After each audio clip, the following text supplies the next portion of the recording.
A single bullet hole marked the no trespassing sign at the edge of Amara Williams' farm, a warning she refused to heed. 3 months of escalating threats hadn't broken her, not the sheriff's intimidation, the mysterious black SUVs circling her property, or even Child Protective Services threatening to take her son Elijah. The Williams farm had belonged to her family for generations, and she'd promised her late father never to surrender it. But when masked men set her barn ablaze, that night, Amara realized she might lose everything. Then a shadow moved against the flames, dropping the attackers with military precision. Her brother Caleb, officially killed in action 3 years ago, stood before her with harder eyes than she remembered. "They picked the wrong family," he said simply, pulling Elijah to safety. What began as a land grab was about to expose buried government experiments, corporate corruption, and a truth that would transform their quiet corner of America forever. Just before we get back to it, I'd love to know where you're watching from today. And if you're enjoying these stories, make sure you're subscribed because tomorrow's special episode is one you definitely don't want to miss. The sun crept over the horizon, casting a golden glow across Amara Williams' farm. Morning dew glistened on rows of vegetables while chickens clucked their way across the yard. In the distance, 8-year-old Elijah darted between tall stalks of corn, his laughter echoing across the property. The scene was picturesque, peaceful yet somehow isolated from the world beyond its boundaries. Amara wiped sweat from her brow as she tightened the final bolt on her father's old tractor. Despite the early hour, her hands were already stained with grease. The ancient machine had broken down again, but a new one wasn't in the budget. Nothing fancy ever was. "Mama, Mama, look," Elijah called, rushing toward her with cupped hands. "I found a praying mantis in the garden."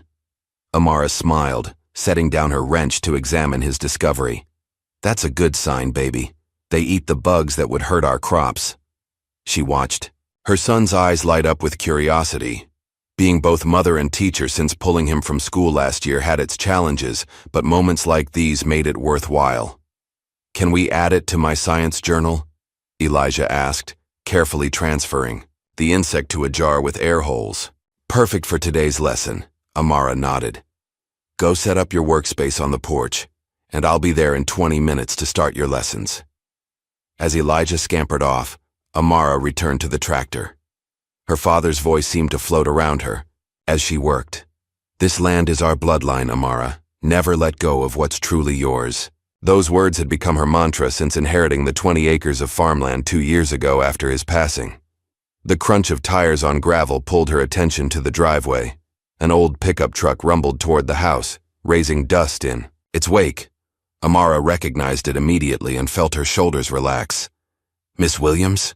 Harold Whitmore called as he climbed out, his 70-year-old frame still spry despite his age. The white-haired man held up a paper bag. "Thought these might help with that stubborn old John Deere." Amara accepted the bag, finding salvaged tractor parts inside. "Mr. Whitmore, you're a godsend. How much do I owe you?" "Nonsense," he waved dismissively. "Your daddy would have done the same for me." The old man leaned against the tractor, his weathered face turning serious. "How are things? Any more visitors?" Amara's expression tightened. "Not since last month." Harold nodded slowly. Good, good. Though I did notice a fancy car parked down by Robinson's old place yesterday. Black SUV, out-of-state plates, or no plates at all, actually." "Probably nothing," Amara said, though she felt the familiar knot forming in her stomach. "Probably," Harold agreed, though his eyes said otherwise. "Just remember what your daddy always said about this town's unwritten rules. Some folks around here still think people should know their place." He spat the last words with disgust. They chatted while finishing the tractor repairs, Harold sharing stories about Amara's father that made her laugh despite her worries. After he left, Amara turned to teaching Elijah his daily lessons, though her mind occasionally drifted to the mention of the black SUV. Later that afternoon, while checking fence lines at the property's edge, Amara spotted it, a sleek black vehicle idling about 100 yards down the road. No plates visible, just watching. A chill ran down her spine despite the warm spring air. When she stared back, the driver slowly pulled away. The next day, Amara loaded her truck with produce for the weekly farmers market. These sales kept them afloat, though barely. "Can I come this time?" Elijah asked, already climbing into the passenger seat. Amara hesitated. His last trip into town hadn't gone well, the reason she'd started homeschooling. But keeping him isolated wasn't the answer, either. "Okay, but stay close to me," she said, helping him buckle his seatbelt.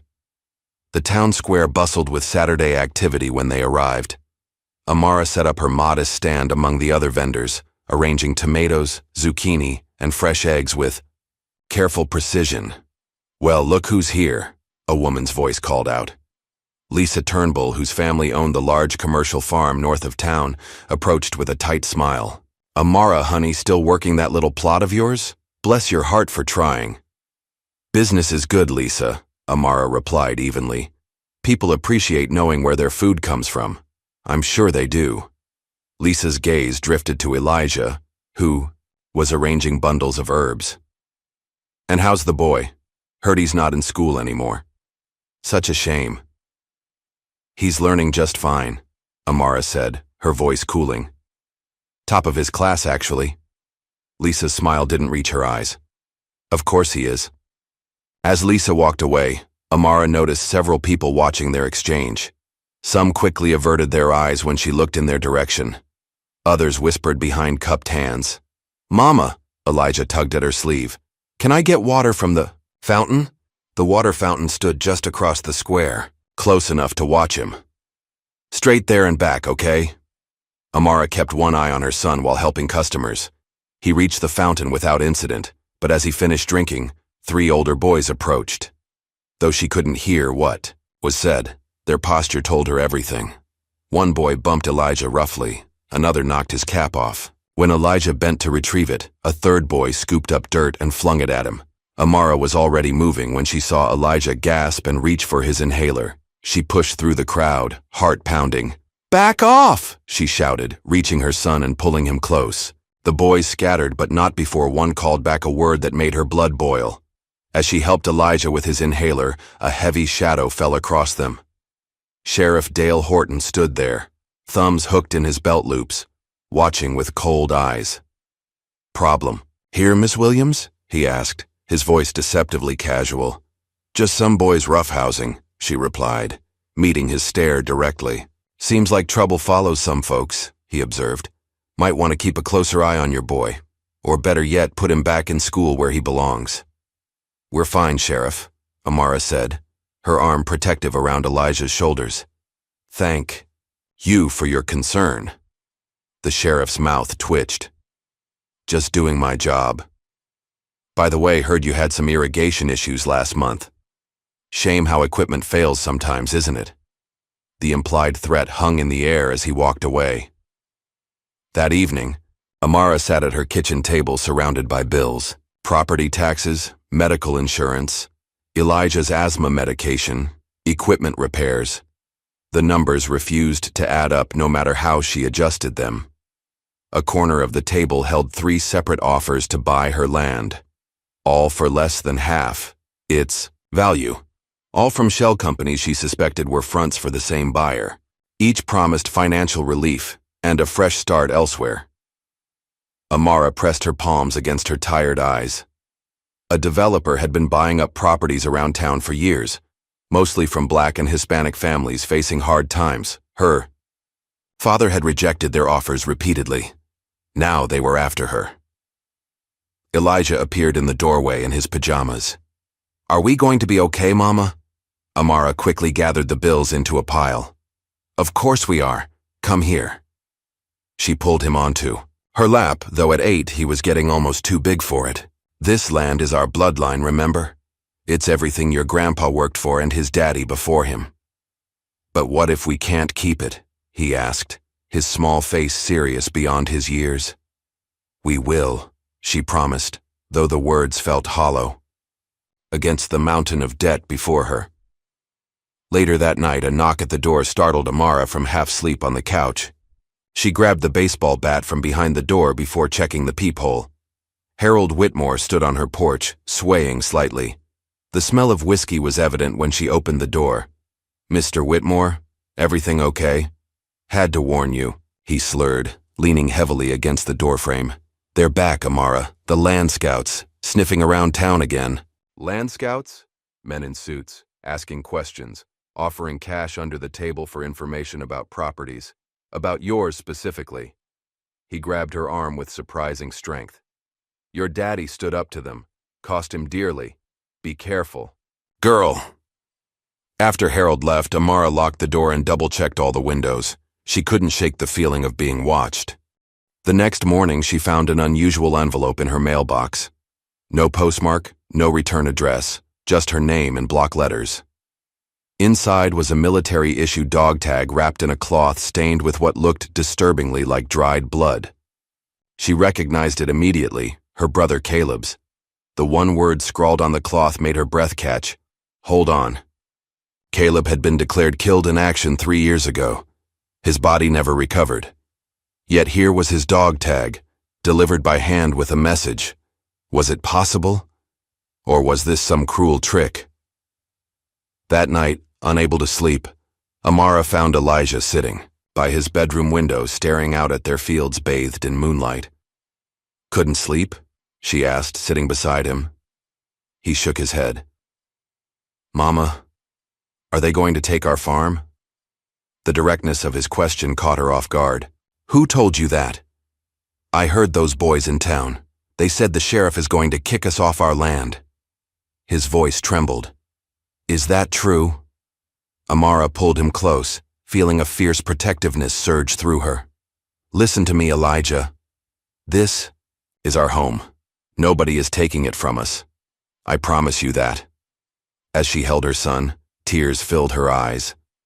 It was a promise she wasn't sure she could keep, but one she'd die trying to honor.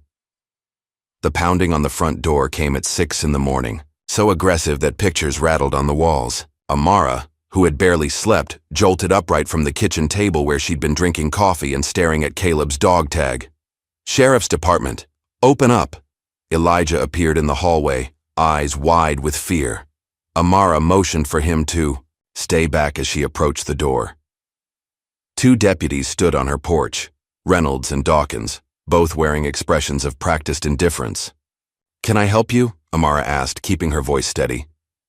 Deputy Reynolds held up a document. We've received complaints about illegal animal keeping on this property, county ordinance violations. What? My animals are completely legal. I have all the proper, not according to our reports, Dawkins cut in. Chickens exceeding allowed numbers, unlicensed goats, improper waste management potentially contaminating groundwater. Amara's mind raced. Her small operation was entirely within regulations. She'd made sure of it after her father died.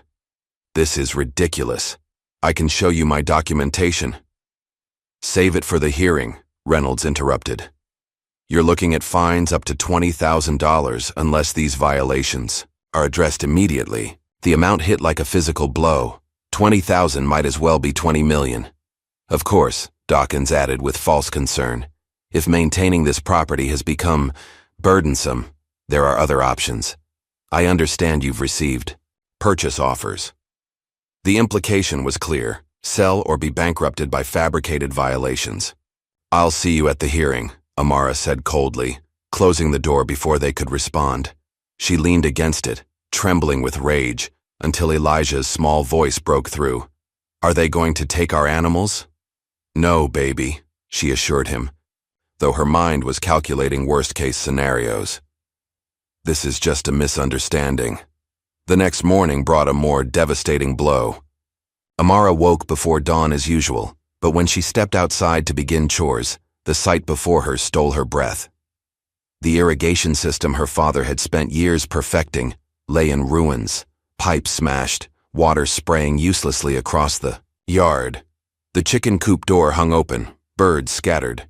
2 goats had escaped their pen where someone had cut the fence, and across her best field of young corn, deep tire tracks showed where a vehicle had deliberately driven through the delicate plants, crushing them. A piece of paper had been nailed to her barn door. The message was blunt: sell now or lose it all. Elijah found her on her knees in the mud, trying to salvage what vegetables remained. Without a word, he knelt beside her and began helping, his small hands working alongside hers. "We'll fix it," he said with childlike determination. "We always fix things." It took all day to round up the animals and patch the worst of the damage. By sunset, Amara's body ached, but a small sense of victory warmed her. They hadn't broken her. Not yet. That feeling evaporated the next morning when a sleek government sedan pulled into her driveway. A thin woman in a pressed suit stepped out, flanked by a uniformed officer. "Ms. Williams, I'm Deborah Mercer from Child Protective Services. We've received concerning reports about your son's welfare." Amara felt the ground tilt beneath her. "What reports?"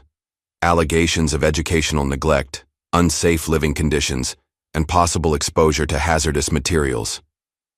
The woman's clinical tone made the absurd claim sound plausible. "We'll need to inspect the premises and interview Elijah privately." "You have no right." "We have every right, Ms. Williams. Unless you prefer I take temporary custody of your son now."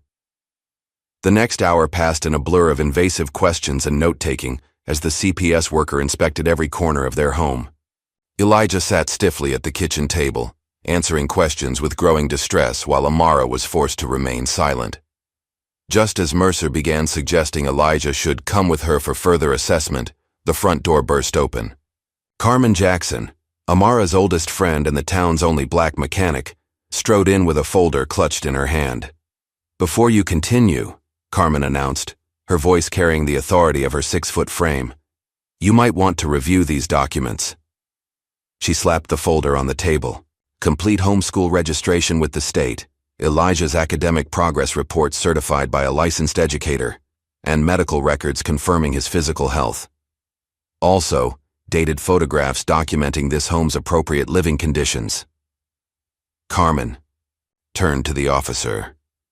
"And you might be interested in knowing that entering a private residence with CPS without a proper warrant when there's no imminent danger is a violation of Fourth Amendment rights." The confidence in Carmen's voice made Mercer hesitate. She flipped through the folder with thinning lips, then snapped it shut. "These will need verification," she said coldly. "Verify away," Carmen replied. "In the meantime, I believe your visit has concluded." After they left, Amara collapsed into Carmen's arms, shaking with silent sobs. "They're trying to take everything," she whispered. "My land, my son." "Not while I'm breathing," Carmen promised.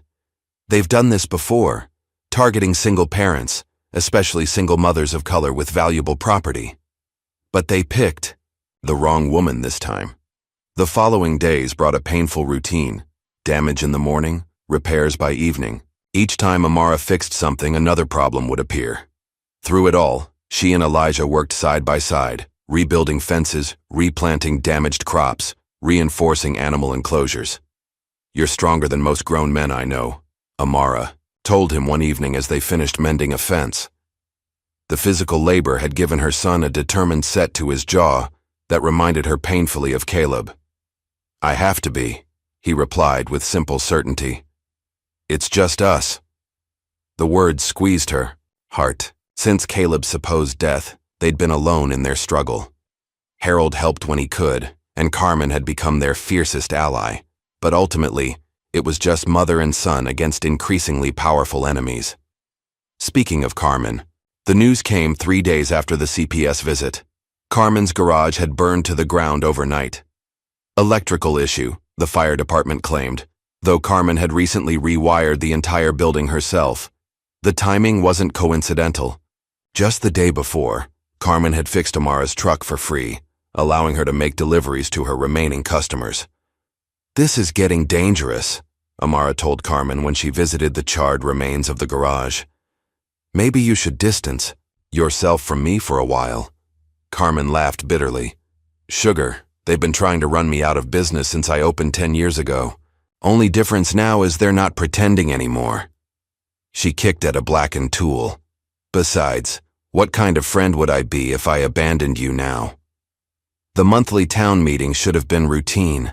Budget discussions, road repair planning, the usual small-town governance. Amara normally skipped them, but Carmen insisted they attend this one. "Know your enemy," she'd said. Besides, staying invisible is exactly what they want. The community center was packed when they arrived. Conversations hushed as heads turned to watch them enter. Amara felt Elijah press closer to her side. Mayor Franklin was discussing seasonal tourism when Sheriff Horton requested the floor. His gaze locked on Amara as he approached the microphone. "While we're discussing community concerns," he began, "I feel it's my duty to address rumors of increased drug activity in our county." A murmur swept through the crowd. "Specifically," he continued, "we have credible information about a property on Old Mill Road being used as a distribution point." Amara's blood ran cold. Her farm was the only residential property on Old Mill Road. "That's a lie," she said, standing abruptly. All eyes turned to her. Sheriff Horton smiled thinly. "I didn't mention your name, Ms. Williams. Interesting that. You assumed I was referring to you. You know exactly what you're doing," Amara shot back, her voice shaking with fury. "Just doing my job," he replied smoothly, "protecting this community from elements that threaten our way of life." The damage was done. Throughout the room, people whispered behind their hands, throwing suspicious glances her way. A reputation could be destroyed in minutes in a small town, especially when you already stood out. As they left the meeting, a woman Amara didn't recognize fell into step beside them. "Don't look at me," she said under her breath. "I'm Tessa Nguyen, journalist with the Regional Herald. That was quite a show in there." "Not now," Amara muttered, quickening her pace. "I've been investigating Horton for months," Tessa persisted, keeping pace. "You're not his first target, just his most recent. I think we should talk." "Why should I trust you?" "Because I've got nothing to gain by making your life worse, and everything to gain by exposing corruption. Here's my card. Call me when you're ready to fight back." That night, Amara found Elijah sitting alone in the dark, staring at nothing. "Hey," she said softly, sitting beside him. "What's going on in that big brain of yours?" He didn't look up. "It's my fault, isn't it?" "What is?" "Everything. The trouble." His voice was small. "If I didn't need my medicine all the time, we'd have more money. If I wasn't sick at school, you wouldn't have to teach me. If I was stronger—" "Stop." Amara pulled him into a fierce hug. "Listen to me. None of this is your fault, not one bit. You are the best thing in my life, Elijah Williams. The very best thing." He burrowed against her shoulder. "Then why is everyone trying to hurt us?" Amara had no answer that wouldn't frighten him more. Later, alone in her room, she pulled out the property offers again. The latest one had arrived. Yesterday, slightly higher than before, but still insultingly low. Her hand hovered over the signature line. One signature and their problems would end. They could move somewhere new, start fresh. But her father's voice echoed in her mind. "This land is our bloodline." Signing meant surrendering not just property, but heritage, history, legacy. She returned the papers to the drawer unsigned. Fuck, smell of smoke woke her hours later. At first, she thought it was a dream, but the acrid scent grew stronger. She bolted upright, heart pounding. Outside, orange flames licked the night sky. The barn, her father's barn, built by his hands, was ablaze. "Elijah!" she screamed, running to his room. He was already awake, eyes wide with terror. "Stay inside and call 911, she ordered, grabbing a coat as she ran outside. The heat hit her like a wall as she approached. Through the smoke, she glimpsed shadowy figures running from the far side of the structure. 3 men in dark clothing, masks covering their faces. "Hey!" she shouted, racing toward them. "Stop!" One turned back, advancing on her. His hand raised, and she realized too late he was holding something. A bat or pipe. "Should have taken the money," a muffled voice sneered as the weapon began its downward arc. Amara braced for impact, but it never came. Instead, a darker shadow emerged from nowhere, moving with lethal precision.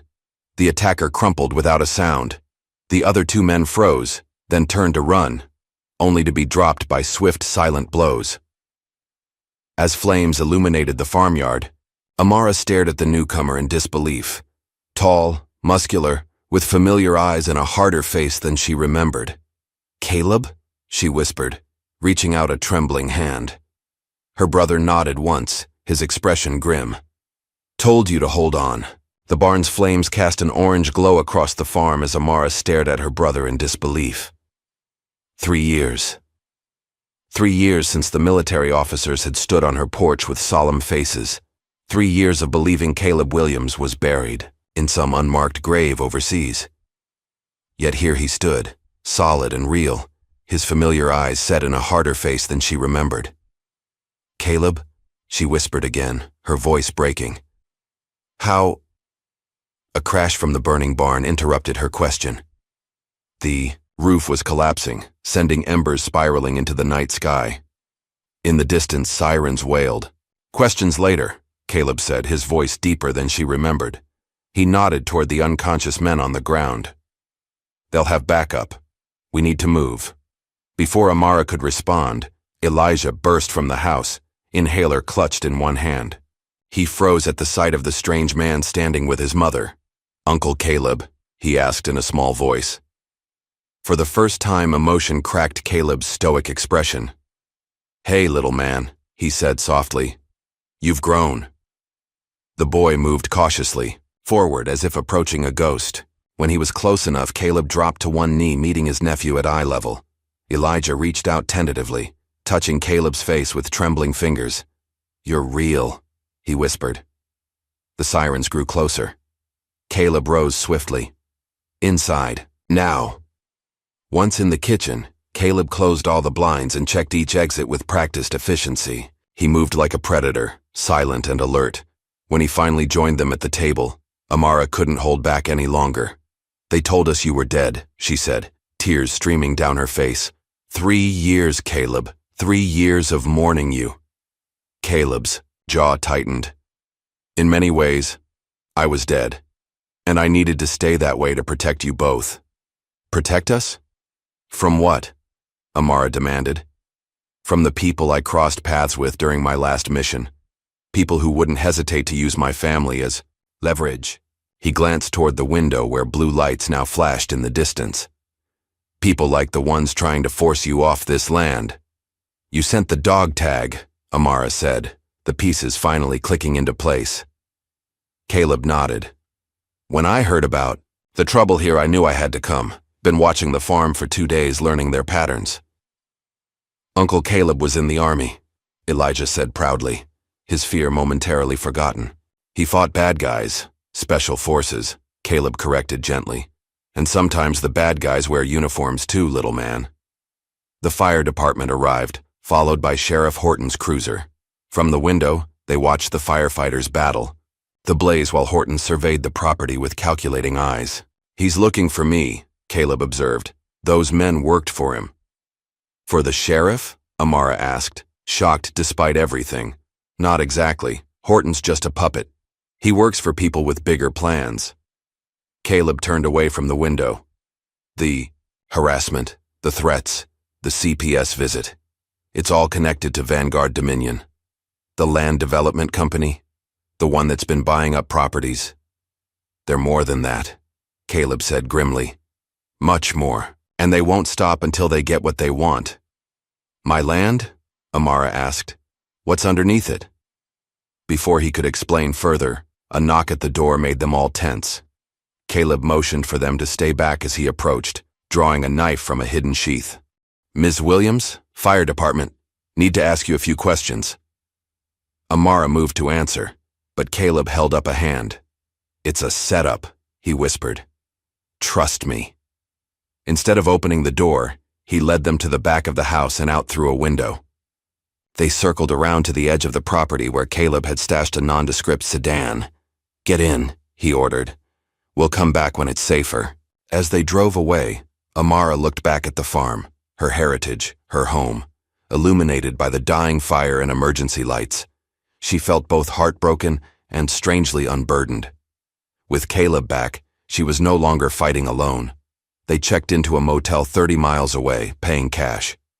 Elijah fell asleep almost immediately, emotionally drained. In the dim light of the bathroom, Amara finally got a good look at her brother. New scars marked his face and arms. The youthful sparkle in his eyes had been replaced by something harder, more guarded. "What happened to you?" she asked softly. Caleb's expression darkened. "My unit was deployed for what we thought was a standard operation. Instead, we uncovered something ugly, a Black Ops program conducting illegal activities under the guise of military action. When I reported it through proper channels, my entire team ended up dead within a week. All except me. So you faked your death. It was the only way to gather evidence safely. If they thought I was dead, they wouldn't be watching for me." His voice grew hoarse. "I wanted to tell you, Amara, but anyone connected to me was in danger. And now? Now they found you anyway. Because of the land." He ran a hand over his close-cropped hair. "Dad always said our farm was special. He was right, just not in the way we thought." Amara shook her head. "I don't understand." "There's a cave system underneath the property, an extensive one. The government discovered it in the 60s during routine geological mapping. What they found inside was valuable enough to kill for. What could possibly be in caves that's worth all this?" "Tomorrow," Caleb promised. "For now, get some sleep. We start fighting back at dawn." True to his word, Caleb began his counter-offensive at first light. While Elijah slept, he spread maps and satellite images of the farm across the motel table. "First, we secure the property," he explained to Amara. "I'll set up surveillance cameras here, here, and here." He marked locations with precise dots, motion sensors at every entry point. "Then we'll need supplies, non-perishable food, first aid, communication equipment they can't trace." "This sounds like war preparations," Amara said uneasily. Caleb's eyes met hers. "It is war. Vanguard has been systematically forcing families like ours off their land for decades. They hire local authorities, create legal problems, even resort to violence when necessary. And they've targeted our farm because of what lies beneath it. You still haven't told me what that is." Caleb hesitated. "Evidence of experiments conducted on rural black communities during the Cold War. Our grandfather wasn't crazy when he talked about government men taking soil samples. They were monitoring the effects of what they'd done." The revelation hit Amara like a physical blow. "Are you saying our family was targeted?" "Yes, along with dozens of others across the South. Vanguard was the private contractor that facilitated it all, and now they're cleaning up loose ends." Elijah stirred in the adjoining room. Both adults fell silent until the boy had dressed and joined them. "Time for your first lesson," Caleb told him with surprising gentleness. "Today, I'm going to teach you how to know when someone's watching you."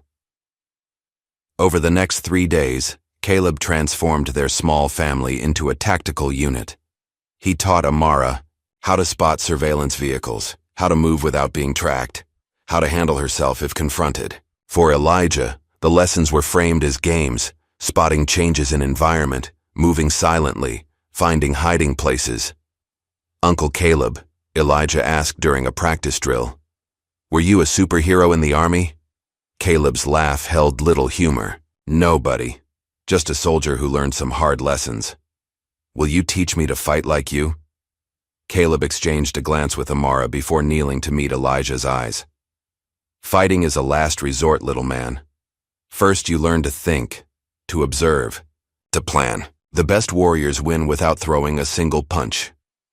On the 4th day, they returned to the farm under cover of darkness. The barn was a blackened skeleton, but the house remained untouched. Caleb swept the property for surveillance devices, finding 3 hidden cameras that he carefully left in place but adjusted to show looping footage. "They're watching, but now they'll see what we want them to see," he explained. While Amara settled Elijah inside, Caleb set to work. By morning, the farm's perimeter was secured with hidden cameras of his own, connected to monitors he installed in the basement. Motion sensors disguised as garden ornaments lined the driveway. Inside, he assembled communication equipment from components that couldn't be traced. "Where did you learn all this?" Amara asked, watching him work. "Afghanistan, Somalia, places where the enemy blends with civilians and trust gets people killed," His hands never stopped moving as he spoke. "I'm sorry to bring this war to your doorstep, but it was already here. You just didn't know it yet." Their first victory came unexpectedly. Caleb's cameras caught Deputy Reynolds planting a package in Amara's truck while she was at the general store with Elijah. When he examined the footage, Caleb's expression turned deadly. "Drugs," he said flatly. "They're setting you up for a possession charge, probably planning to find it during a traffic stop." Instead of removing the package, Caleb attached a GPS tracker to it and installed a hidden camera in the truck. 2 days later, when Sheriff Horton pulled Amara over for a routine check, the camera recorded everything. The planted evidence, the falsified report, even the call Horton made afterward to report his success. Using an anonymous email account, Caleb sent the footage to Tessa Nguyen at the Regional Herald, along with records he'd gathered, showing similar setups against 3 other property owners who had refused to sell to Vanguard. The story broke like a thunderclap across the county.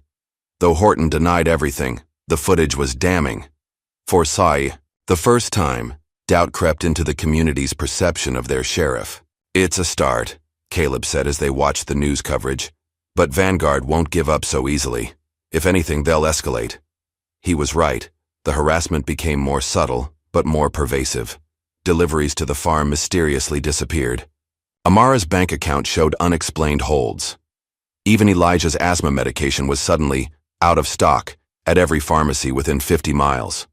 Through it all, Tessa Nguyen became an unexpected ally, using her journalistic connections to help where she could. At first, Caleb was wary of trusting her. "Everyone has an agenda," he warned Amara, even well-meaning reporters. But when Tessa showed up at the farm one evening with a trunk full of supplies they couldn't otherwise obtain, including Elijah's medication, Caleb's suspicions softened. "My brother was 18 when the police planted drugs in his car," Tessa explained while helping unload the supplies. "He's still serving time for something he never did. So yes, I have an agenda. The truth."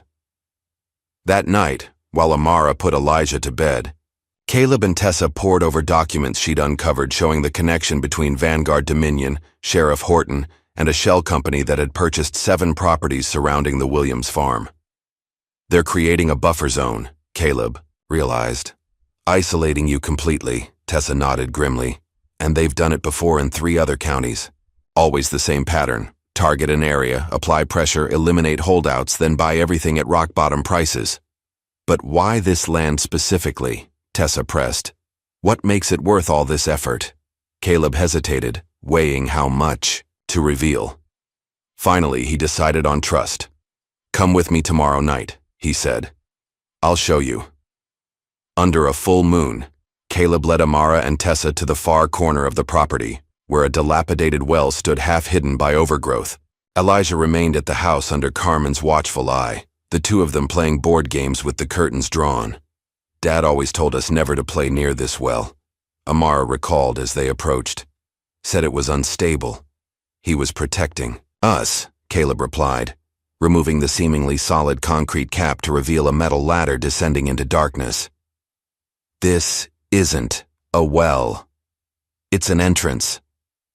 With flashlights and rope harnesses, they descended nearly 40 feet before reaching the bottom. Instead of water, they found a narrow tunnel reinforced with steel beams. Government markings, faded but still visible, lined the walls.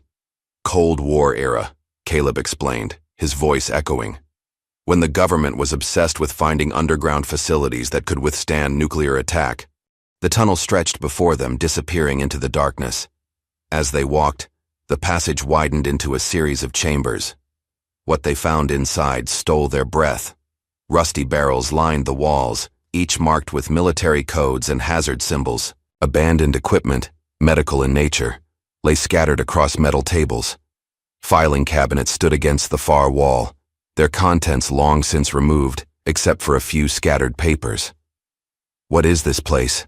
Amara whispered, her voice small in the cavernous space. "A test site," Caleb replied grimly. "One of many where they conducted experiments that would never be approved through official channels. The perfect setup, remote location, predominantly minority population who wouldn't be believed if they reported strange occurrences. Tessa photographed everything with grim determination. "This is bigger than a land grab," she said. "This is a cover-up," Caleb nodded. "And somewhere in these caves is proof concrete enough to expose it all." They spent hours exploring the underground network, discovering more chambers, more evidence of whatever had happened there decades ago. In the final room, Caleb found what he was looking for: a steel lockbox hidden behind a false wall panel. Inside was a hard drive, sealed in protective material. "Military-grade storage," he explained, "designed to survive decades underground." "How did you know it was here?" Amara asked. "I didn't. But I knew Vanguard wouldn't be this determined unless there was something they desperately needed to recover or destroy." He carefully packed the drive in his bag. "Now we just need to access it." When they emerged from the tunnel, the night had grown unnaturally quiet. No insects chirping, no distant traffic, just silence.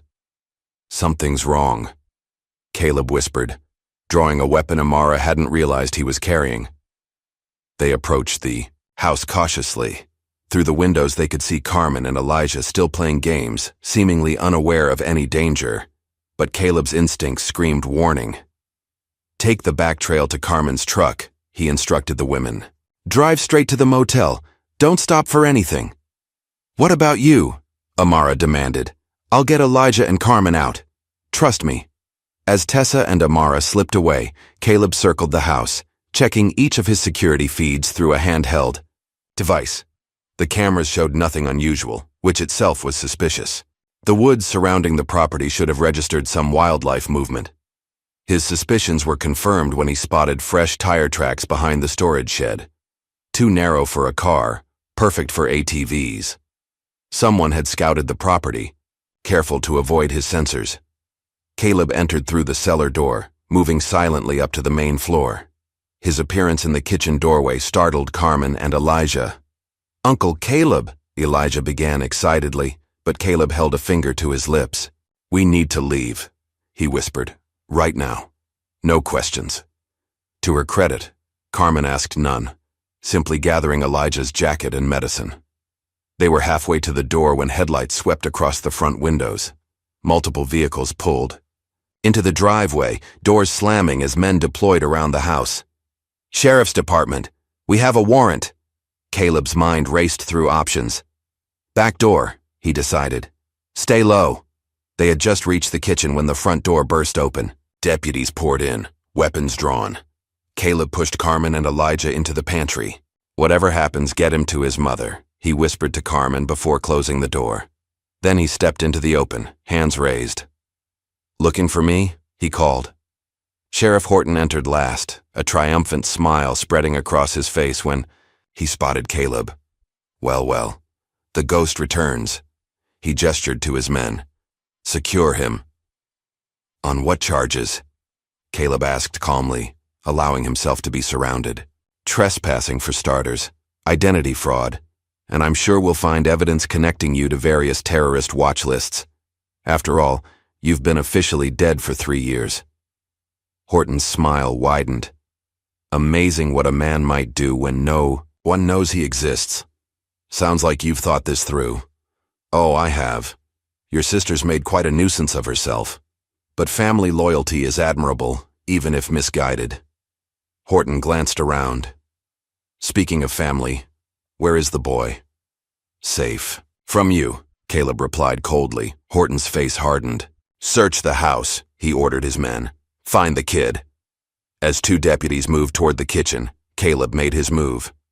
With lightning speed, he disarmed the closest officer and used him as a shield. What followed was a blur of precise violence. Economical, efficient, and devastatingly effective. When it ended, 5 deputies lay unconscious on the floor. Sheriff Horton remained standing, his weapon trained on Caleb, hands surprisingly steady. Impressive, he admitted, but ultimately pointless. A crash from the kitchen drew their attention. Carmen and Elijah had been discovered. A deputy dragged them into the living room, gripped tight on Elijah's arm.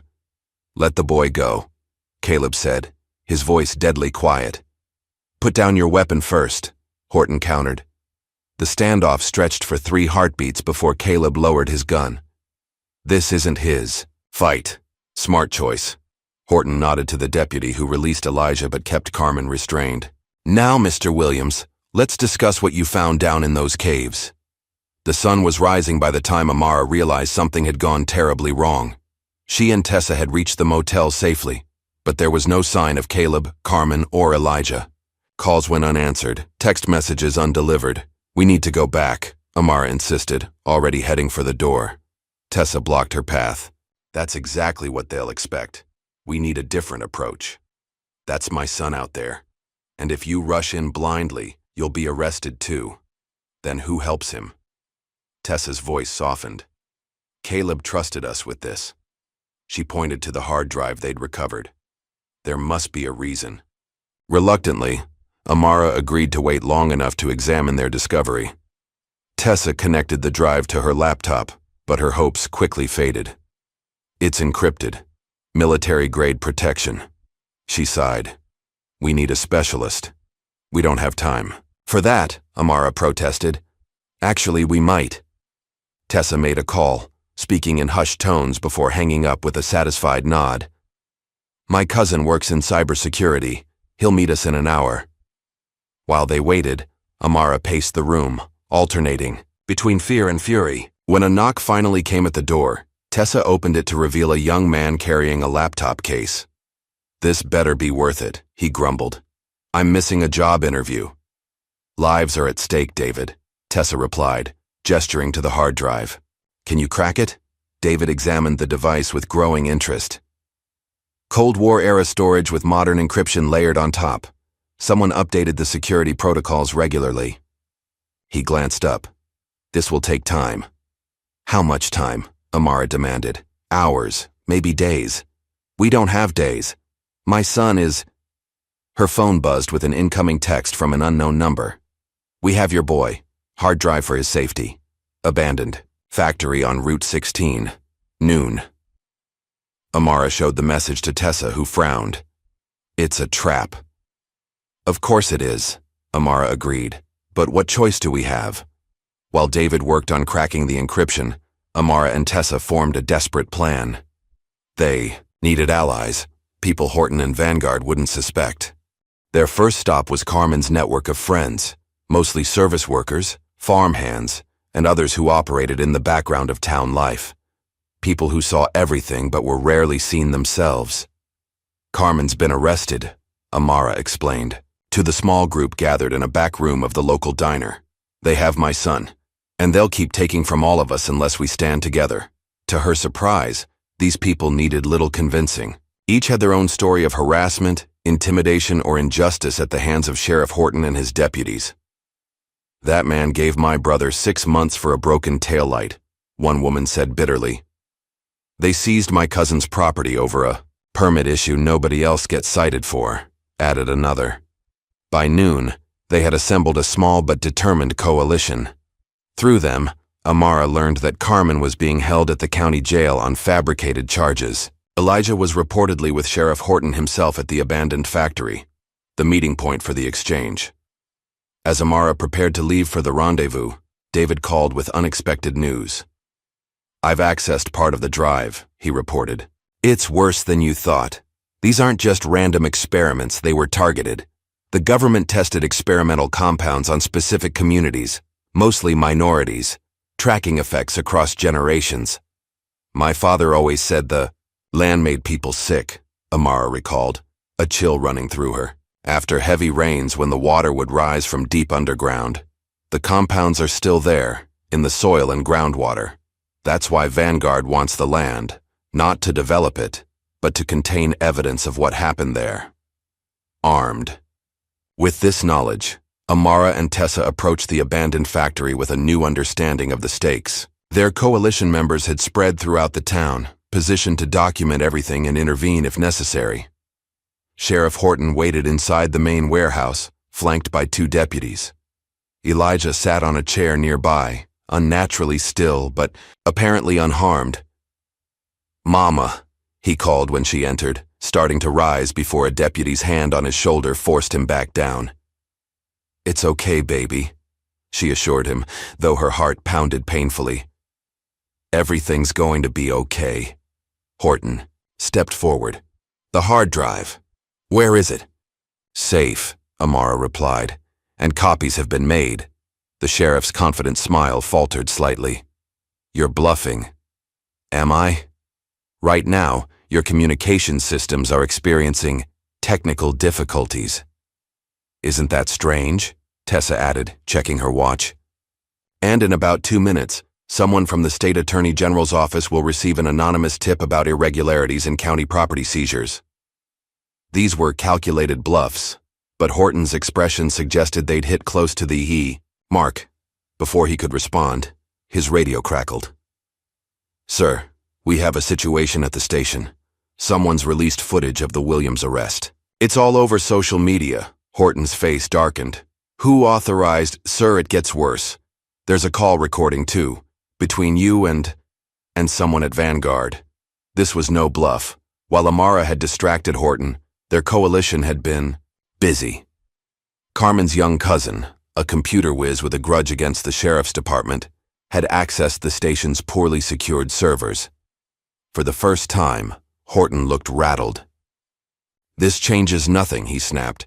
"You still have no proof of the broader conspiracy?" Caleb's voice echoed through the warehouse as he stepped from the shadows. Somehow he'd escaped custody and made his way here, looking battered but dangerously focused. "You mean this proof?" He held up a small device. "While your men were processing me, I had a lovely chat with a Vanguard executive named Phillips. Seems he's worried about exposure. Offered me quite a lot to disappear again. I recorded everything." Horton's hand moved toward his weapon, but Caleb's warning was immediate. "Don't. There are a dozen cameras on us right now, streaming live.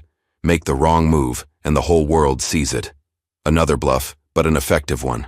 Horton hesitated just long enough for Caleb to approach Elijah and guide him toward Amara. "Take him outside," Caleb instructed her without taking his eyes off Horton. "Tessa, go with them." "What about you?" Amara asked. "I need a private word with the sheriff about what I found in those caves." The cold fury in Caleb's voice left no doubt about his intentions. Outside, Amara held Elijah tightly, breathing in the scent of his hair. "Did they hurt you?" "No," he replied. "But they said bad things about you and Uncle Caleb. They said our land was poisoned." Amara exchanged a glance with Tessa. "There's some truth to that," she admitted, "but it's more complicated than they made it sound." As they waited for Caleb, Elijah pulled something from his pocket, a worn journal with faded leather covers. "I found this in the attic last week," he explained. "It belonged to Great-Grandpa. There are drawings of the caves and notes about the government men who came to test the soil." Amara flipped through pages of meticulous observations, detailed drawings, and increasingly paranoid warnings. Her grandfather had documented everything: the military vehicles, the soil samples, the strange illnesses that followed. "He knew," she whispered. "All this time, the answers were in our own house." Caleb emerged from the warehouse looking grim but satisfied. "Horton won't be a problem anymore," was all he would say about what had transpired inside. Back at the motel, they gathered around David's laptop as he showed them what he'd managed to extract from the hard drive. Decades of classified reports scrolled across the screen. Experiments disguised as agricultural assistance programs, health effects monitored without consent, generations of data collected on unsuspecting families. They targeted communities that wouldn't have the resources to fight back, Tessa noted bitterly.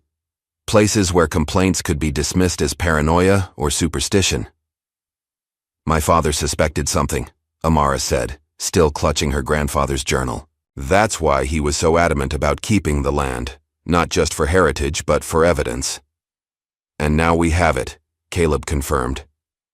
"Enough to expose Vanguard Dominion and everyone connected to their operations." As night fell, they formed a plan. The evidence would need to be protected, distributed to multiple sources to prevent suppression. Carmen would need legal help to fight the false charges. Most importantly, they would need to prove the current danger posed by the contaminants. still present in the soil and groundwater. There's another way into the cave system, Elijah suddenly announced.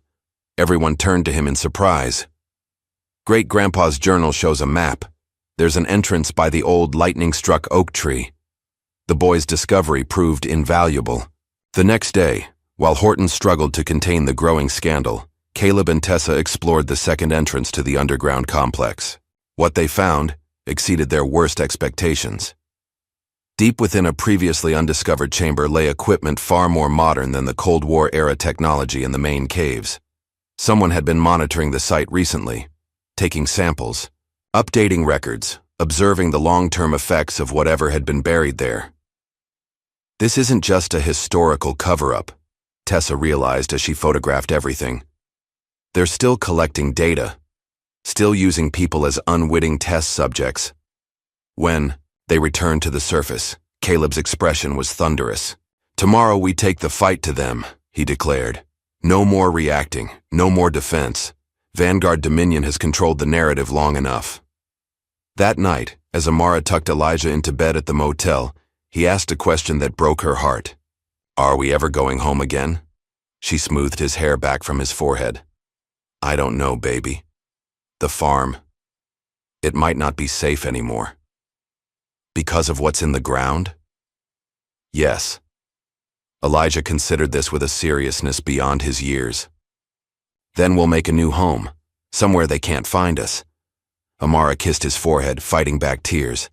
"Get some sleep. Tomorrow's going to be a big day." In the next room, Caleb sat cleaning a weapon with methodical precision, his face illuminated by the glow of Tessa's laptop as she compiled their evidence into a comprehensive report. "You know they'll come with everything they have once this goes public," she warned him. Caleb's hands never paused in their work. "Let them come," he said, quietly. They came for the wrong family. Dawn broke with an unusual silence over the motel. Caleb had been awake for hours, methodically preparing for what would come. 3 days had passed since the confrontation at the abandoned factory. 3 days of careful planning, gathering allies, and fortifying their position. Today, they would take the fight directly to their enemies. "Are you sure about this?" Amara asked, watching her brother check his equipment. "All non-lethal, but effective." "We're past the point of caution," Caleb replied. "They've shown their hand. Now we show ours." Their plan began with a series of coordinated disruptions. At precisely 8 a.m., the power to the sheriff's department mysteriously failed. Backup generators refused to start. Radio communications became unreliable, filled with static and phantom voices. Computer systems crashed, losing hours of data. Mr. Whitmore played his part, delivering coffee to the deputies with a sympathetic smile. "Technical difficulties, huh? Shame about that." The elderly man had access to places no one would think to question, moving freely through the building as he'd done for decades. While the sheriff's department scrambled to restore order, Caleb led a small team to the county jail.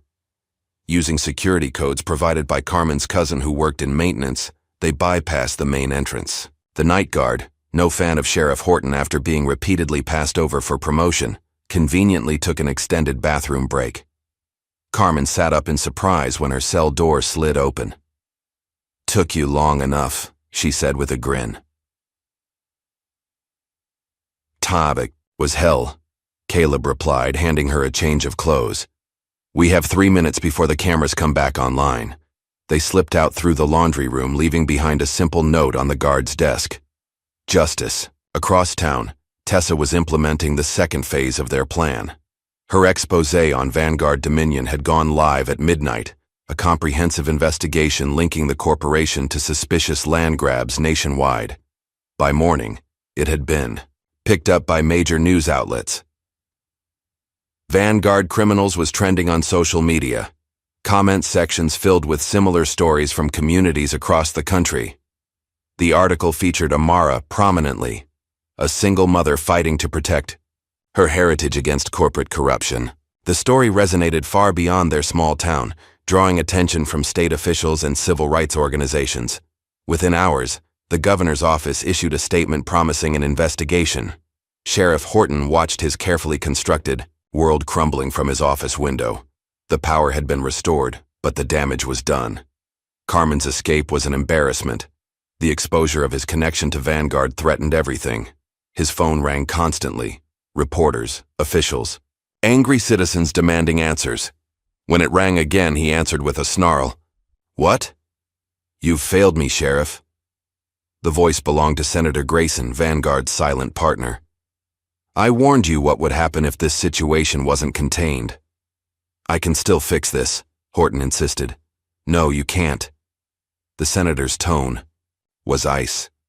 "Clean it up, all of it, immediately." The call ended abruptly, leaving Horton with the realization that he had become expendable. He gathered his most loyal deputies, men who were as compromised as he was, and made a desperate decision.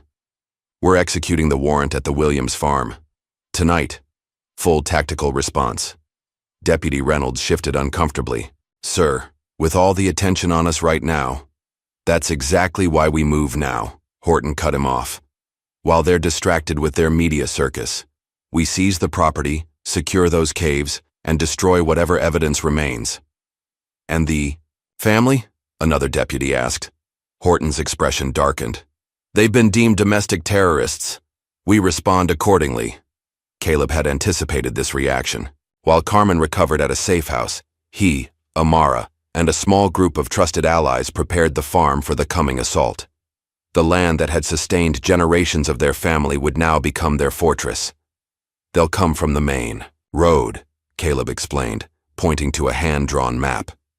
Standard procedure would be to secure the house first, then fan out to the outbuildings. "What about Elijah?" Amara asked. Her son was currently with Tessa and David at a hotel in the next county, but the separation tore at her. "He stays where he is," Caleb said firmly. "This is no place for him tonight." As darkness fell, they took their positions.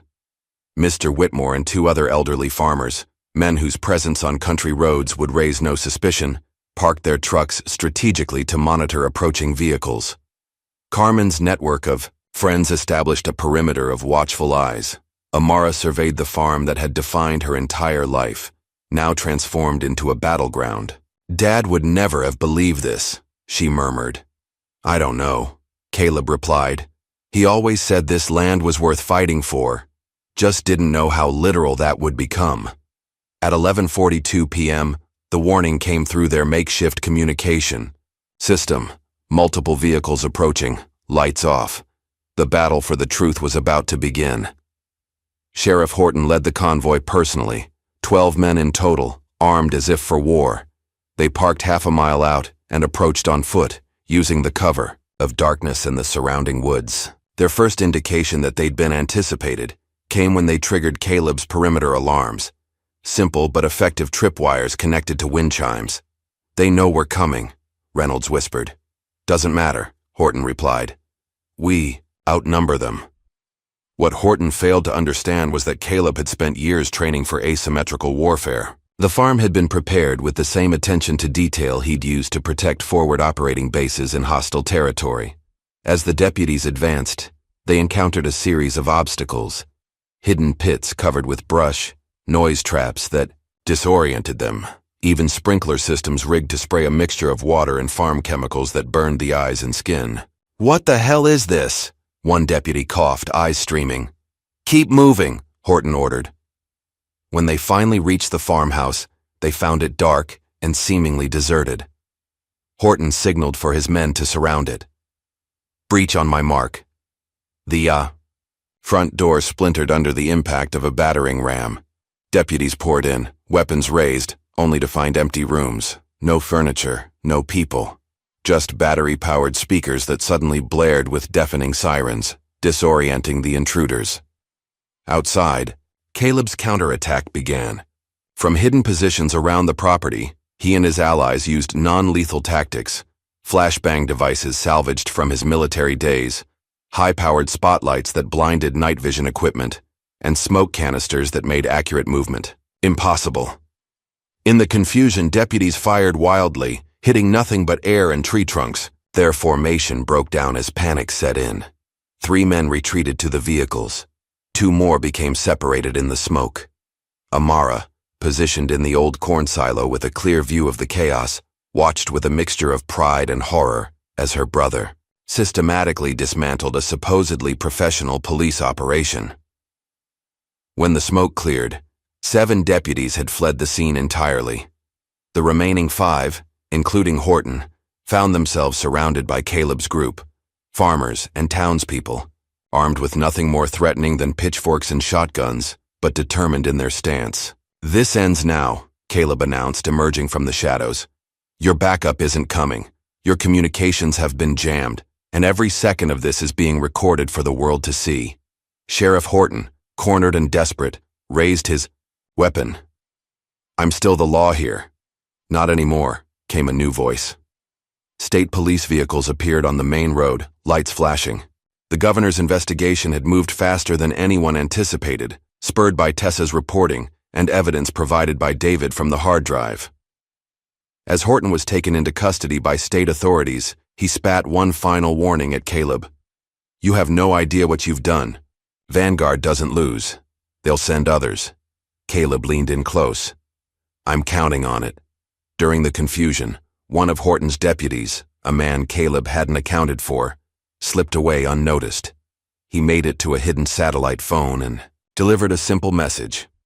"Operation compromised. Williams Farm secure. Requesting cleaning team." Inside an unmarked office in Washington, Senator Grayson received the message and made a call of his own. "Implement the contingency plan. Immediately." By morning, news crews had descended on the Williams farm. The corrupt sheriff's arrest. The brave family who stood their ground. The mysterious government experiments. It made for compelling television. Amara stood awkwardly before the cameras, unused to attention, while Caleb stayed carefully out of frame. As the initial frenzy began to fade, Carmen arrived with Elijah, who ran to his mother's arms. "Is it over?" he asked, his small face hopeful. Before Amara could answer, Caleb's hand fell on the boy's shoulder. "Not quite, little man. But we've won the first round." Tessa joined them, laptop under her arm. "You've gone viral," she told Amara. "People are sharing your story everywhere. Lawyers are calling, offering to represent you pro bono against Vanguard." "What happens now?"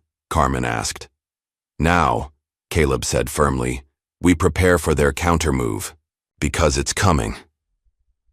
Their victory proved short-lived. 3 days after Sheriff Horton's arrest, the first signs of Vanguard's response appeared. Tax records for the Williams farm were reviewed, resulting in claims of years of underpayment. Health department officials suddenly expressed concern about potential contamination from the farm's products. Most telling, state environmental experts arrived to investigate hazardous conditions requiring immediate evacuation. "They're using the system against us," Tessa observed as they gathered in an abandoned hunting cabin 10 miles from the farm. Caleb had insisted they relocate after noticing surveillance drones over the property. "It's what they do best," Caleb agreed. "When brute force fails, they use bureaucracy." The cabin had once served as a meeting place for civil rights organizers in the 1960s. Hidden in dense forest, its existence had been nearly forgotten, except by Mr. Whitmore, whose father had built it. "My daddy called it the resistance bunker," the old man had explained when offering it as a safe house. "Said some things need to stay off the books." Now it sheltered them as they planned their next moves. Maps and documents covered every surface. David had set up a secure communication system using equipment Caleb had acquired through channels he refused to explain. "They can't simply seize the land now," Amara said, studying their options. "There's too much public attention." "No, but they can make it uninhabitable," Carmen pointed out. "Force evacuation due to public safety concerns until people forget about us." Their discussion was interrupted by the arrival of Mr. Whitmore, who had been in town gathering supplies and information. "Bad news," he announced grimly. "Military types in town, not regular army, private contractors, asking questions about all of you." Caleb's expression hardened. "How many?" "At least a dozen that I saw. More arriving." Whitmore hesitated. "There's something else. They showed me a picture of my grandson. He's stationed overseas. Said they could arrange for him to come home, safe. Or not." The implications hung heavy in the air. "They're threatening your family," Amara said softly. Whitmore nodded, shame evident in his downcast eyes. "I didn't tell them nothing, but I can't say what I might do if they push harder." Caleb placed a hand on the old man's shoulder. "We understand. It might be better if you don't know our next moves anyway." After Whitmore left, tension filled the cabin. "Can we trust him?" Carmen asked bluntly. "Trust isn't binary," Caleb replied. "He's being squeezed between loyalty and family. The question isn't whether he'll break, but when." They decided to relocate that night, separating into smaller groups to reduce risk. Caleb, Amara, and Elijah would head deeper into the forest. Carmen would return to town, leveraging her apparent freedom to gather intelligence. Tessa and David would take the hard drive evidence to a secure location. The plan unraveled just after midnight.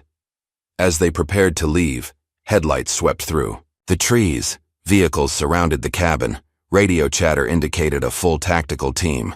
"They found us," Caleb said, moving instantly to defensive mode. "Whitmore." "He wouldn't," Amara protested. "He did what any grandfather would do." Caleb's voice held no blame. "Carmen, Tessa, take the South Trail with the evidence. We'll create a diversion." Carmen hesitated. "You'll be captured." "No," Caleb replied with deadly certainty. "We won't." What followed was a masterclass in evasion tactics. While their allies escaped to the south, Caleb led Amara and Elijah through a hidden tunnel beneath the cabin that emptied into a ravine. They moved through the darkness with practiced efficiency, using the terrain to their advantage. Behind them, the tactical team breached an empty cabin, finding only cold coffee cups and a crude drawing of a middle finger, Caleb's parting message. The pursuit was relentless. Helicopters with thermal imaging joined the search at dawn. Dogs tracked their scent to a stream where Caleb had them wade through water for half a mile before emerging onto rocky ground that held no tracks. By mid-morning, they'd reached an old fire watchtower abandoned by the Forestry Service years earlier. From this vantage point, Caleb surveyed their pursuers through binoculars. "Vanguard's private security," he confirmed. "Military training. They're sweeping in a standard search pattern." "How long can we keep running?" Amara asked, watching Elijah sleep, exhausted from their night trek. "We're not running," Caleb corrected her. "We're leading them away from the others. There's a difference." Their respite was brief. By noon, the search had expanded to include the watchtower sector. As they prepared to move again, Elijah spotted the first team approaching through the trees. They descended the tower's backside, using the dense forest for cover. Hours of cat and mouse followed, with Caleb employing every evasion technique, from his special forces training. When direct escape wasn't possible, he created distractions, small controlled fires, noisemakers planted in hollow trees, false trails leading nowhere. As dusk approached, they found temporary shelter in a natural cave formation. Elijah's breathing had grown labored from the exertion, his asthma aggravated by stress and pollen. "We need to get him medication," Amara whispered, holding her son close. Caleb's expression was grim. "I know, but we can't risk a pharmacy." The decision was made for them when Elijah's condition worsened. Reluctantly, Caleb used their emergency phone to contact Carmen. "We need help," he admitted. "Elijah's asthma. How fast can you reach us?" Carmen's response was immediate. "I'll find you. 2 hours max." True to her word, Carmen appeared at their location with Elijah's medication and surprising news. "Whitmore's dead." "What?" Amara gasped. "Official story is suicide, but nobody's buying it. He left a letter, though, with Tessa." Carmen handed Caleb a sealed envelope. "He knew they'd force him to betray you. Did it on his terms." Inside the envelope was a map of the county records office, with specific file numbers circled in red ink. A note in Whitmore's shaky handwriting read, "The real ownership records. Follow the money to 1963. "He gave us his last lead," Caleb said softly. "At the cost of his life." While Elijah recovered from his attack, Carmen shared what she'd learned in town. State agencies were backing off the Williams farm, not out of benevolence but because Senator Grayson had directly intervened, claiming jurisdiction for a federal task force. It's a cover-up, Carmen explained. They're planning to declare the entire area a hazardous waste zone. No access, no investigations, everything buried under bureaucracy and national security restrictions. The news hit Amara hard.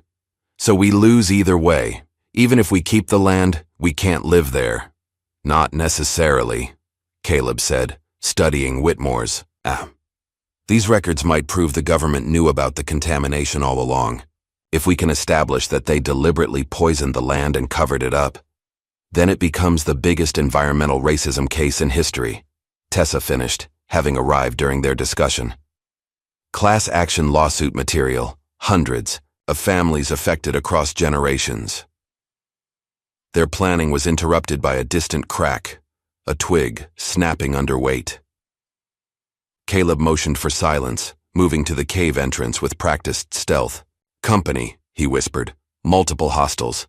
They've found us. Carmen handed Amara a small canister. Pepper spray. Use it if you have to. They prepared to split up again. Caleb would lead the pursuers away while the others escaped with Elijah. But as they gathered their meager belongings, a familiar figure appeared at the cave entrance. I believe you have something that belongs to me, said Senator Grayson, flanked by armed men in tactical gear. The hard drive, the journal, all of it now! Caleb moved with blinding speed, disarming the nearest guard. But he stopped when another man pressed a gun to Elijah's head. Enough heroics, Grayson snapped. You've become a significant irritation, Mr. Williams. Your sister refused reasonable offers. You exposed operations that served national security. All for what? A worthless piece of contaminated land? Not worthless to us, Amara replied defiantly. That land is our heritage. Heritage, Grayson scoffed. Do you have any idea what's actually in those caves? The compounds we developed there have protected American interests for decades. Sacrifices were necessary. Human sacrifices, Tessa added bitterly. Black and brown bodies used as test subjects. The moss. Senator shrugged. History is full of necessary evils. Now, the evidence. All of it. As Caleb begrudgingly reached for his pack, a commotion erupted outside the cave. Shouts. Gunfire. Then silence. A new voice called from the entrance. Federal agents, lower your weapons. The standoff dissolved into chaos as FBI agents swarmed the cave. Senator Grayson was taken into custody, his protests about national security falling on deaf ears. The lead agent approached Amara. Ms. Williams, I'm Agent Daniels. We've been building a case against Vanguard Dominion for months. Your brother's evidence broke it open. My brother? Amara turned to Caleb in confusion. Caleb's expression was unreadable. I may have sent copies of everything to an old contact at the Bureau before I died. Insurance policy. As they emerged from the cave into moonlight, Amara looked at her brother with new understanding. The man who had returned to her was not the same one who had left years ago. He carried shadows she might never fully comprehend. It was never just about the land, was it? She asked quietly. Caleb stared into the distance, where the lights of their farm might be visible on a clearer night. No, he admitted. It was about justice, about making them pay for what they did to our family, to all the families, and now we rebuild. Not just the farm. Everything. 2 weeks after the cave confrontation, the Williams family found themselves at the center of a storm they never could have imagined. Senator Grayson's arrest had sent shockwaves through Washington. 3 Vanguard Dominion executives were in federal custody. The company's stock had plummeted as investors fled the scandal, yet despite these victories, their most important battle remained: the fight for their home. They're still trying to declare the farm uninhabitable, Amara explained to the small crowd gathered in the basement of Bethlehem Church. Federal agencies, state officials, they've all determined the land is too contaminated for human habitation. The basement was packed with faces both familiar and new: local farmers, Carmen's network of allies, and representatives from communities across the state facing similar struggles with corporate land grabs. What had begun as one family's stand had evolved into a movement. That's their new strategy, Tessa added. They couldn't force you off with intimidation or legal manipulation, so now they'll use environmental regulations to achieve the same goal. Carmen stood up, her imposing frame commanding attention. They contaminated our land, poisoned our communities, and now they want to protect us by taking everything? I don't think so. Murmurs of agreement rippled through the crowd. What had once been fear was now righteous anger. The town's marginalized citizens, those who had lived in the shadows, accepting mistreatment as inevitable, were finding their voices. Caleb, who had remained silent until now, stepped forward. This isn't just about one family or one farm anymore. This is about generations of injustice, about powerful interests deciding who deserves rights and who doesn't. His voice carried the quiet authority of someone accustomed to command. We have evidence, we have truth, and now we have numbers. The question is, are we ready to use them? The response was immediate and unanimous. People who had spent lifetimes keeping their heads down were standing up, volunteering resources, offering skills. A retired paralegal promised to help with paperwork. Local mechanics offered vehicles. Farm workers knew the land better than any government inspector ever could. Then we make our stand, Caleb announced. Not with violence, but with unbreakable resolve. They expect us to surrender, to walk away quietly. We're going to show them exactly how wrong they are. The plan took shape over the next 3 days. While FBI investigations continued, Vanguard's remaining allies within the government were working to contain the damage. Their solution, a complete lockdown of the Williams farm and surrounding properties, ostensibly for public safety testing. They'll arrive Monday morning, Tessa informed them after speaking with her contacts. Full hazmat teams, government, officials, media carefully selected for sympathetic coverage. They're calling it environmental response and community protection.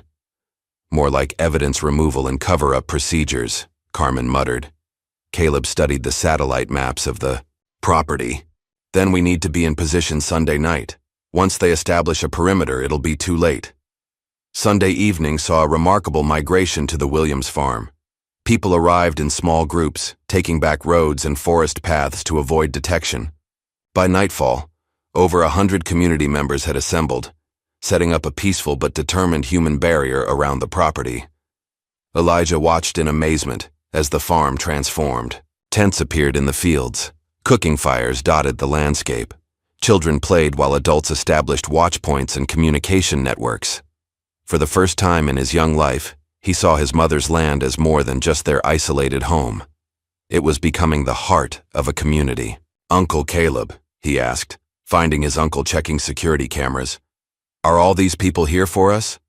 Caleb paused, choosing his words carefully. "They're here for themselves too, little man.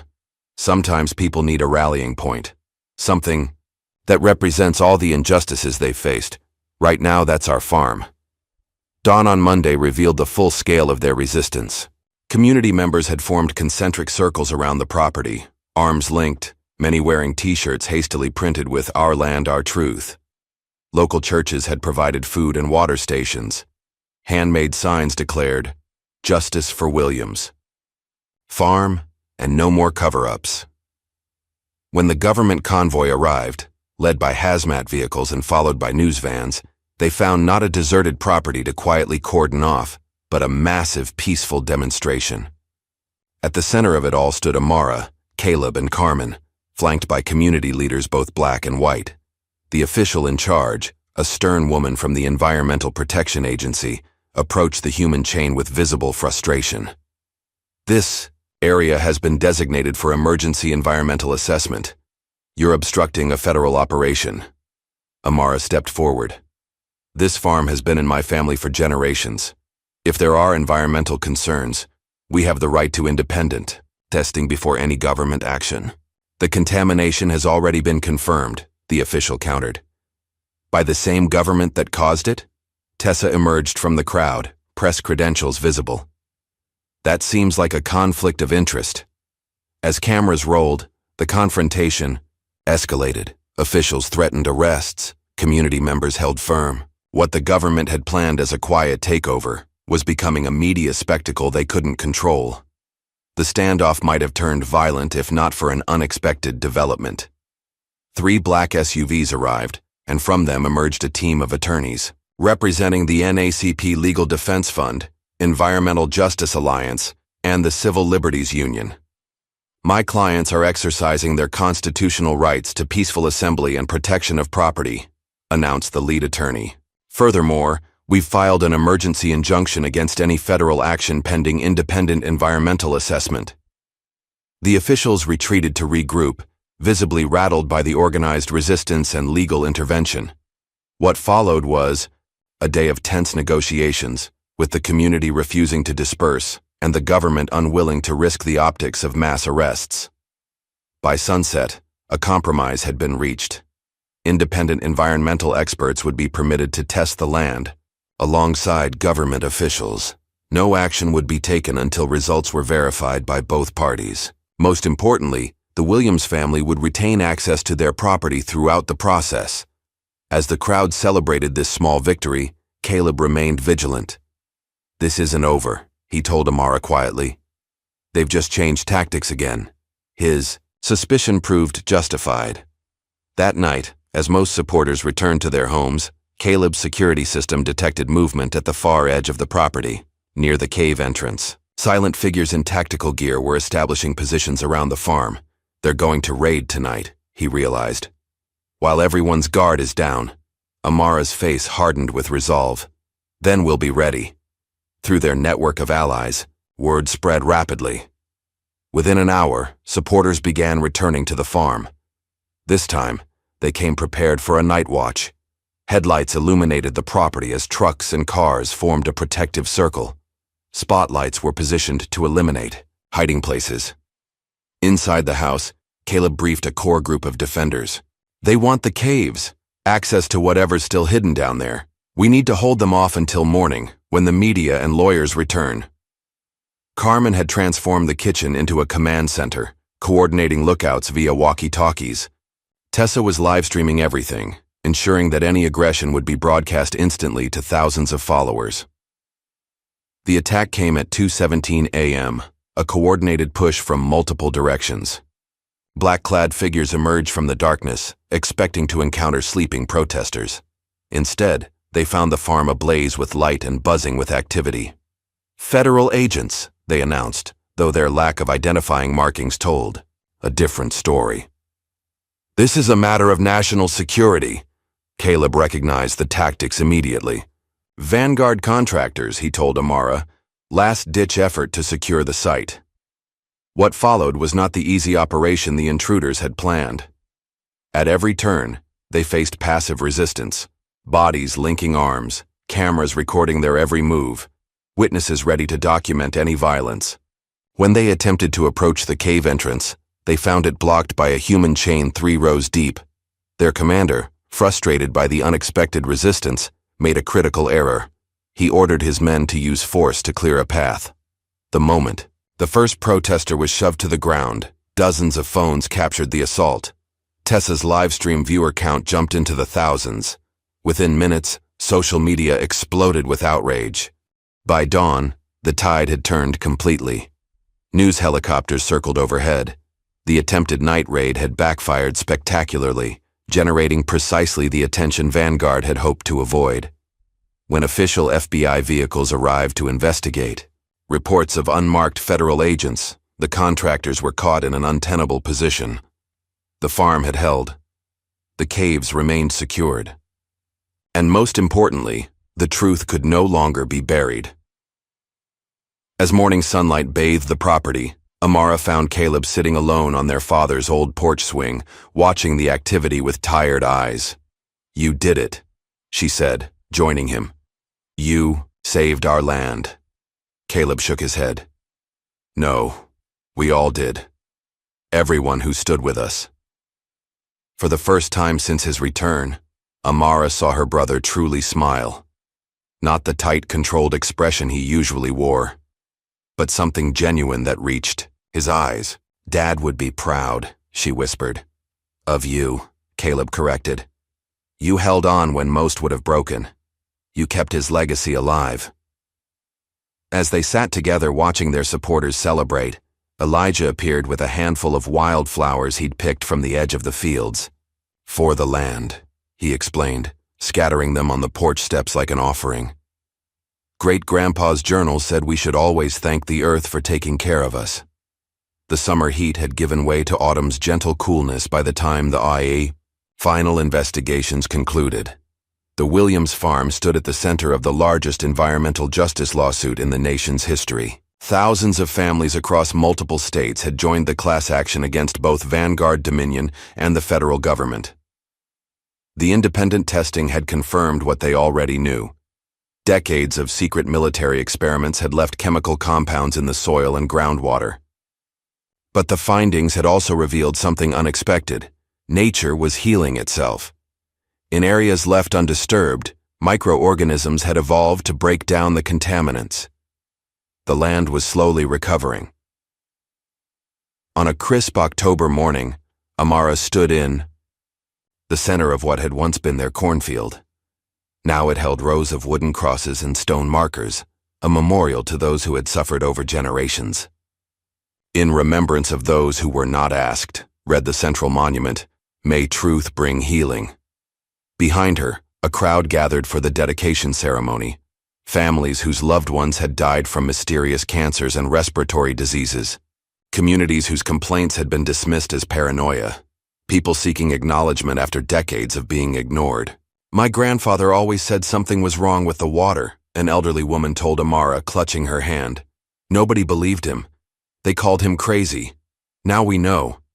Caleb watched from the edge of the gathering, uncomfortable with crowds, but unwilling to miss this moment. Agent Daniels approached him, extending a hand. "The Bureau has officially cleared your record," she informed him. "Your death has been, shall we say, administratively corrected. You're a free man, Mr. Williams." "And my future? There's a place for someone with your skills if you're interested. The task force investigating other Vanguard sites needs experienced operators." Caleb considered the offer, watching Elijah help an elderly man to his seat. "I might be," he said finally, "but my family comes first now." The ceremony was simple but powerful. Community leaders spoke of loss and resilience. Church choirs sang songs of hope and healing. When it was Amara's turn to speak, she approached the podium with quiet dignity. "This land has carried many burdens," she began. "The weight of labor from those who worked it. The weight of dreams from those who cherished it. And the weight of secrets from those who abused it." Her voice grew stronger with each word. "Today, we lift that last weight. We bring secrets into the light. We honor those who were harmed, and we begin the work of true healing." The settlement negotiations continued for months, but the outcome was never really in doubt. The evidence was too damning, the public outrage too great. Vanguard Dominion would cease to exist, its assets dissolved to fund cleanup efforts and compensate victims. Government agencies would be restructured, with new oversight to prevent similar abuses. For the Williams family, the victory came with both vindication and responsibility. Their farm couldn't simply return to what it had been, not with the knowledge they now carried. "We need to reimagine this place," Amara explained to Elijah as they planted seedlings in a test garden. Scientists had developed special varieties that could detoxify the soil as they grew. "It won't just be our home anymore. It needs to be something more." The something more took shape gradually. The family retained ownership of the land, but with a new vision. Areas still contaminated were cordoned off for natural regeneration. Clean sections became community gardens where families could grow food together. The farmhouse transformed into an educational center, documenting both the history of abuse and the path toward healing. Carmen found her own role in the transformation. When the special election was called to replace the disgraced officials, she surprised everyone by running for mayor. "Someone who knows the truth needs to be in charge," she declared at her campaign launch, held on the Williams farm. Someone who remembers what happened and won't let it happen again. Her victory speech, delivered on a snowy December evening, acknowledged the challenging road ahead. This town has wounds that won't heal overnight. Trust that won't rebuild in a day. But we start now, together, with truth as our foundation. Tessa's journalism career soared following her coverage of the scandal. Major outlets competed for her work, offering prestigious positions in New York and Washington. To everyone's surprise, she declined them all, choosing instead to establish an independent news cooperative based in the county. The next time something like this happens, she explained, people need a trusted source of information. Not corporate media that can be pressured or bought, but journalists embedded in and accountable to the community. Her first major project, a documentary series tracking the Williams farm's transformation from toxic legacy to healing ground. For Caleb, adjustment to civilian life came slowly. The hypervigilance that had kept him alive for years didn't fade easily. But working alongside Elijah, teaching the boy practical skills while learning gentleness in return, gradually softened his edges. When the military offered him formal reinstatement, with honors acknowledging the wrongful persecution that had forced him underground, Caleb declined. "My war is over," he told the officials. "I'm needed here." Instead, he channeled his tactical knowledge into creating security protocols for other communities fighting environmental injustice. His network of veterans formed a protection team that deployed to vulnerable sites across the country, teaching local residents how to document abuses and defend their rights peacefully. Elijah thrived amid the changes. Freed from isolation, he blossomed in the community school Carmen established. His asthma improved as the farm's air quality slowly recovered. The quiet, fearful boy transformed into a confident young person with an uncanny ability to explain complex environmental concepts to visitors. His project to document the farm's story through art began small, just sketches and paintings displayed in the farmhouse. But when visitors began requesting copies, Amara helped him compile them into a book that told their family's journey from persecution to triumph. "Why did you draw this part?" she asked him one evening, pointing to a particularly dark illustration of the burning barn. "Because we have to remember the bad parts too," he replied with wisdom beyond his years. "That's how we make sure they don't happen again." By spring, new life had returned to the Williams farm. The memorial stood as a solemn reminder of the past, but around it, wildflowers pushed through soil that was slowly healing itself. Community garden plots buzzed with activity as families planted together. The reconstituted barn, rebuilt through a community effort, housed educational exhibits and meeting spaces. On the anniversary of the night Caleb had returned, the family gathered on the porch to watch the sunset. Carmen joined them, taking a rare evening away from mayoral duties. Tessa arrived with freshly printed copies of Elijah's book. Even Agent Daniels stopped by, bringing news that 3 more Vanguard testing sites had been identified and would be investigated. As twilight settled over the fields, Amara surveyed all they had built from the ashes of what was nearly lost. The far land remained in their family, but its purpose had expanded. No longer an isolated homestead, but the beating heart of a community finding its voice. "This land was always ours," she said softly, watching Elijah explain his latest artwork to visitors gathered in the yard. "Now, the whole world knows it." Caleb nodded, his expression peaceful in a way it hadn't been since his return. "And more importantly, so do we. What price would you pay to protect your legacy? What truths would you unearth to save your family? If this story of resilience against corruption moved you, please like and subscribe for more powerful narratives that challenge us to question what we'd sacrifice for justice.